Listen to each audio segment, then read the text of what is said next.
1993 সাল থেকে 2000 সাল পর্যন্ত ঠিক এতটা মানুষ এসেছে। কত মানুষ যদি আপনি সংখ্যায় চিন্তা ভাবনা করি তাহলে দেখা যাবে এভারেজে 30,000 থেকে 50,000 পর্যন্ত, তার বেশি নয়, তার বেশি ছিলও না। ঠিক 1998 সাল থেকে যখন মার্কেটে আরো কিছু কিছু ইন্ডিয়ান কোম্পানি শুরুয়াত করে, মুভমেন্ট করে, সেই টাইমে মার্কেটে একটা আলাদা ধামাল, একটা আলোড়ন সৃষ্টি হয়। আর সেই সৃষ্টির মাঝখান থেকে কন্টিনিউ আমরা দেখছি, তার মাঝখান থেকে আমাদের কাছে একটা বড় ধাক্কা এসেছে কোন টাইমে, 2013 সাল থেকে 2017 সালের মধ্যে, যেটা মানি মার্কেট ছিল। আপনারা সবাই জানেন কি জানেন না? মানি মার্কেটের সম্বন্ধে সবাই জানেন কি জানেন না? জানি। সেই সেম ধাক্কাটা খাওয়ার পর,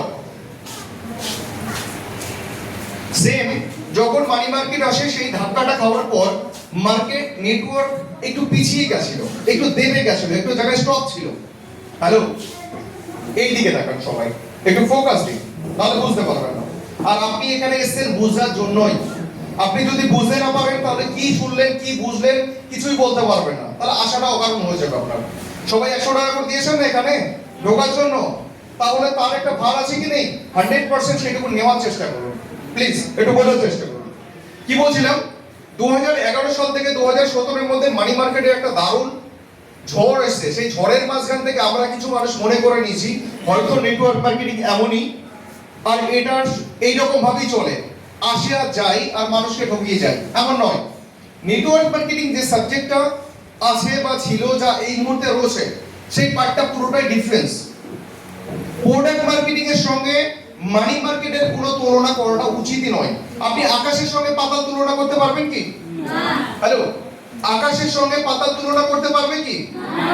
যদি আকাশের সঙ্গে পাতাল তুলনা না করতে পারে, তাহলে মানি মার্কেটের বদলে একটা কাগজের সঙ্গে একটা প্রোডাক্টের তুলনা আপনি করতে পারবেন না।